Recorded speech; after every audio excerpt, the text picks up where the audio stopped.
Is this the perfect iPhone?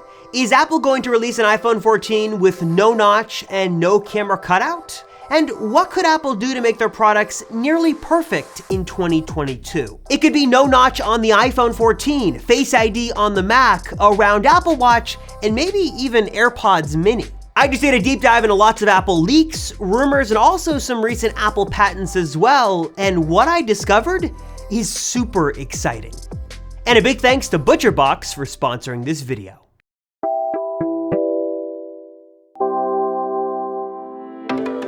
Apple has made some pretty polarizing design decisions over the last few decades, but the notch is certainly one of the most controversial moves Apple has made since basically removing the headphone jack. On one hand, the notch is there to serve a purpose. It houses all the tech and sensors and cameras that make up the TrueDepth camera system, and that allows for the magic of sort of Face ID to work and allows you to sort of unlock your phone with the power of your face.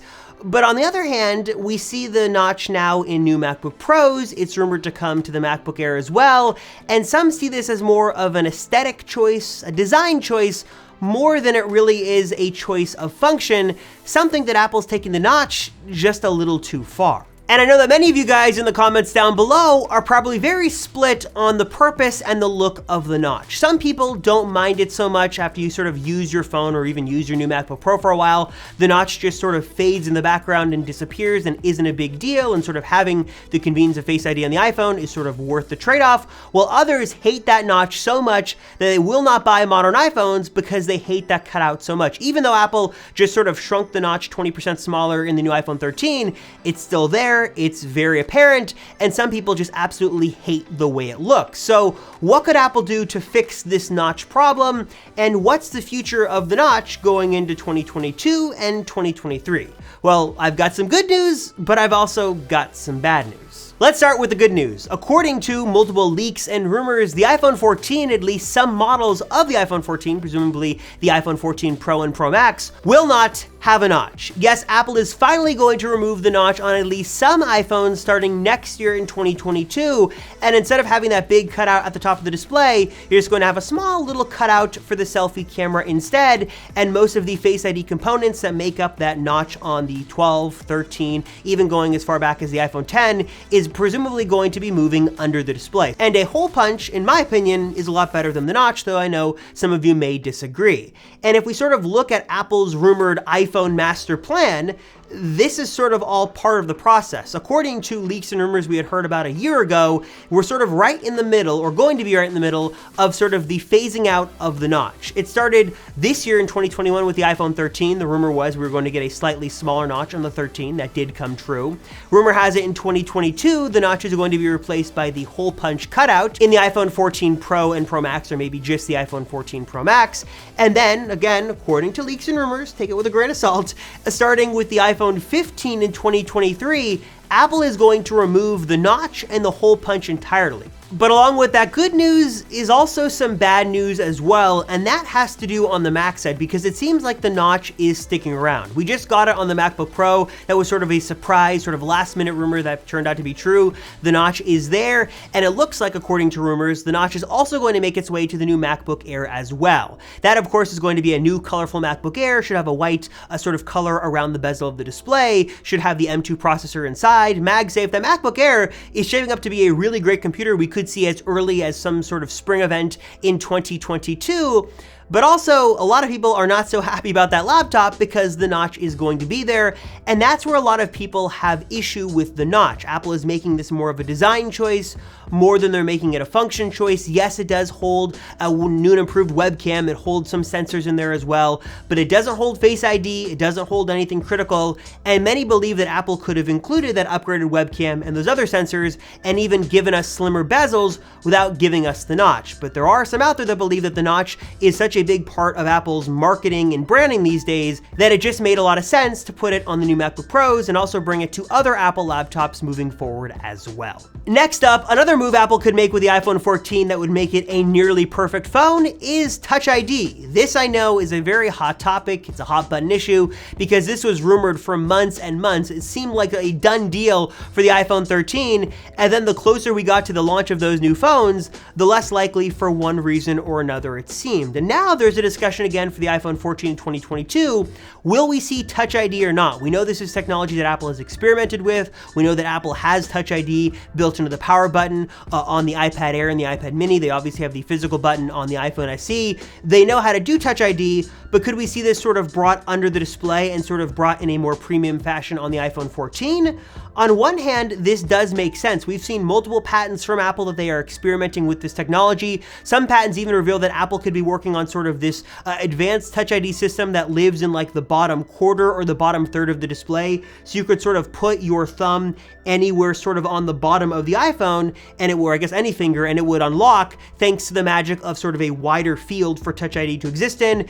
Apple obviously is experimenting with this. They've patented some technology and it would be great to see this on the iPhone 14. So could we see it or not?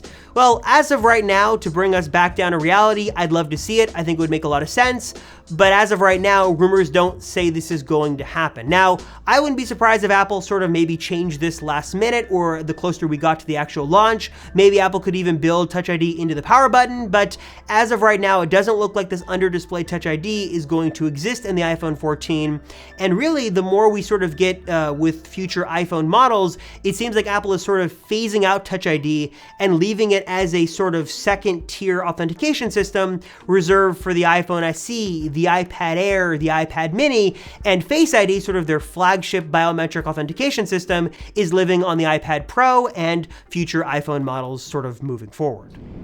Now, before we continue with more of Apple's plans for 2022, let me take a quick break because I want to tell you guys about one of my favorite services of all time that is also this video's sponsor, and that is ButcherBox. Now, if you haven't heard of ButcherBox, let me introduce you to the best way to get incredibly high quality and delicious meat and seafood conveniently delivered to your door in just a couple of clicks. Now, it's not very often that I'm blown away by a product or service, but with ButcherBox, consider my mind blown. In fact, take a look at this video my wife captured as I open up the latest box. Yes, that is my genuine reaction, and I still cannot wipe the smile off of my face. That's because ButcherBox delivers an incredible assortment of meat and seafood sourced by farmers and fishermen who meet the highest standards for quality. Their offerings include free-range USDA certified organic chicken, 100% grass-fed and pasture-raised beef, plus so much more. And ButcherBox just makes this entire process so simple. You can head onto their website, you can choose from either a pre-curated box or make a custom box of your own. It's all frozen at the peak of freshness, packed into an eco-friendly, 100% recyclable box, and then delivered right to your door. And to make things even better, ButcherBox is offering an amazing limited time promotion right now. New members will receive a 10 to 14 pound free-range all-natural turkey for free in their first order. So if you're getting ready for the holidays, don't worry about having to find the right turkey that's going to be perfect because ButcherBox has got you covered. So if you guys want to learn more and sign up for ButcherBox today and check it out for yourself, which I definitely recommend you do, hit that link right down below to learn more. And remember, for a limited time, new members will receive a 10 to 14 pound free-range all-natural turkey free with their first order. It's an awesome limited time deal. Take advantage of it today. I love ButcherBox. I know you guys will love it as well. So if you want to check it out for yourself and take advantage of that deal, hit the link right down below to learn more and sign up today. And last up for the iPhone, something that many people would love to see to make this phone more exciting, make it nearly perfect, and just sort of draw some enthusiasm back to the iPhone lineup is some kind of change in form factor. Some would love to see Apple make a folding iPhone or a flipping iPhone or some kind of iPhone with a second display on the back. Changing the form factor and the design of the iPhone would be a really great way to see sort of Apple continue to innovate and show us just how powerful the iPhone is. Now, to give Apple some credit, we are expecting a fairly significant redesign with the iPhone 14, so there is a big change coming, but the folding iPhone is not on the horizon just yet. Next up, I've got lots of ideas how Apple could make the Apple Watch a nearly perfect device and some things I'd love to see from them moving forward. And if there is one patent that I would love to come true with the Apple Watch, it would be an Apple Watch with a round circular display. I was always so envious of Moto 360 owners, even with that flat tire on there, because I loved the design. I loved the look of the screen. I loved sort of the round functionality. And it's something that many people thought Apple was inevitably going to do. And we even saw patents from Apple back in 2018, and these sort of leaked online, that there was sort of a round Apple Watch maybe in the works, or sort of in those test labs inside of the spaceship at Cupertino. But for one reason or another, a circular Apple Watch does not exist as of right now. And sort of as the years go by, as much as I'd love to see this circular Apple Watch, I just don't think it's going to happen, because the Apple Watch design that we have right now and what we've had basically since what, 2014, 2015-ish, is this square design that has become iconic. It has become so popular and so iconic that other companies have sort of copied it almost pixel for pixel. Instead, what Apple patents show us these days is that Apple is experimenting with a lot of accessories for the Apple Watch and also totally new form factors. We see patents for different bands, different form factors, different accessories. Apple is obviously very invested in the Apple Watch product category, sort of that lineup moving forward, and they're going to continue to innovate, but I don't think a circular Apple Watch is going to make an appearance anytime soon. I think, honestly, we'd probably see some radical change with some new technology or something different come before we see a round display. So I would love to see a round display on the Apple Watch. I don't know if you guys would like to as well. Let me know in the comments down below, but as much as I'd love to see it and as much as I'd love to believe those patents that we saw a few years ago, it seems like Apple is too far into this new design language, and a circular Apple Watch just probably doesn't make a whole lot of sense. I think a new form factor will come and sort of change everything before we see a round display on our wrists. Another product that has been sort of rumored and talked about and discussed on Twitter and Reddit and various Apple communities is AirPods Mini. What if Apple sort of chopped off the stems of AirPods Pro and just gave you the little sort of Samsung Bean, Samsung Bud looking thing and just had that in your ear? It was loaded with tech and sensors, it still sounded really good, but you sort of got this really small AirPod that fit right into your ear and the stems were gone, and it was much more portable, much more pocketable. It was just a little round thing that went into your ear and didn't look like the AirPods we have right now. Could Apple make an AirPods Mini?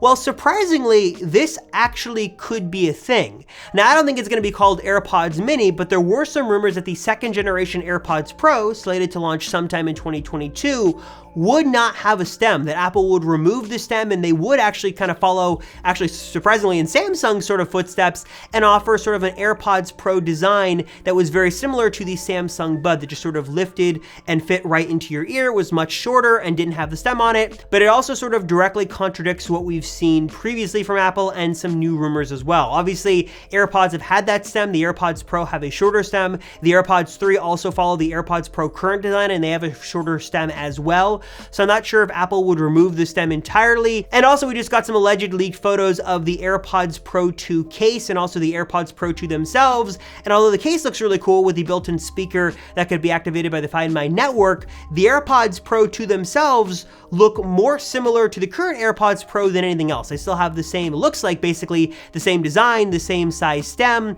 They almost look identical to the current AirPods Pro and even look very similar to AirPods 3 that we have right now. So as much as I'd love to see AirPods Mini make their way into our ears, I don't think it's going to happen at least next year, but maybe as we see future iterations and generations of AirPods Pro, maybe we see them sort of shrink that stem more and more until we finally get sort of a real AirPod Mini-esque product that just goes right into our ear and doesn't have the stems at all. Would you be into AirPods Mini? Yay? Nay? Let me know your thoughts down below. All right, and I think that about does it. So some mixed news, some good news and some bad news depending on your product of choice. What could Apple do in 2022 to blow you away, surprise you, and make you want to buy even more Apple products? What issues do you want them to fix? Let me know in the comments down below how you'd like to see Apple improve their products in 2022, and we can all get excited for future Apple products together. As always, thank you guys so much for watching this video. I sincerely appreciate it. Thank you for watching till the very end. You are very special for watching this far. Thank you very much. I appreciate it. Big thank you from me. As always, thank you guys all for watching so much. I appreciate it. I'm Robert Rosenfeld from the Apple Circle, and I will see you all in the next one.